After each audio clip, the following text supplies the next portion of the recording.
झारखंड के गुमला जिले के 4 मजदूर पिछले 8 दिनों से तेलंगाना की एक सुरंग में फंसे हुए हैं। अब तक कोई रेस्क्यू नहीं हुआ और मजदूरों की जिंदगी खतरे में है। कंपनी की लापरवाही के चलते मजदूरों को उनकी मजदूरी भी नहीं मिली। सवाल यह है कि क्या तेलंगाना सरकार इन मजदूरों को बचा पाएगी? तेलंगाना के नागर कुरनूल में नहर निर्माण का काम चल रहा था। गुमला के कई मजदूर वहां काम कर रहे थे, लेकिन अचानक टनल की दीवारें गिर गईं। 4 मजदूर अंदर फंस गए और मलबा उनके ऊपर गिरने से रास्ता पूरी तरह बंद हो गया। अब पिछले 8 दिनों से मजदूर मौत और जिंदगी के बीच फंसे हुए हैं। जब हादसा हुआ तो स्थानीय प्रशासन को तुरंत सूचना दी गई और बचाव दल ने रेस्क्यू ऑपरेशन शुरू किया, लेकिन अब तक कोई सफलता नहीं मिली।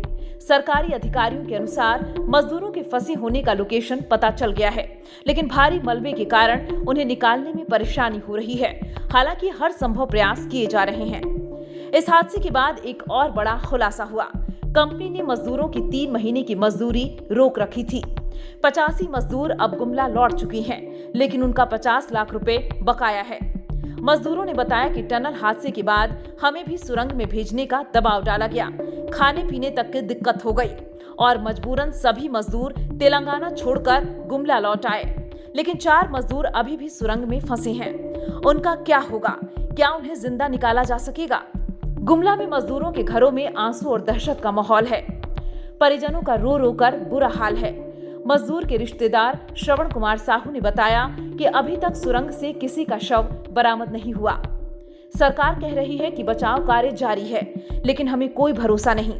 अगर जल्द कोई एक्शन नहीं लिया गया तो मजदूरों की जान चली जाएगी।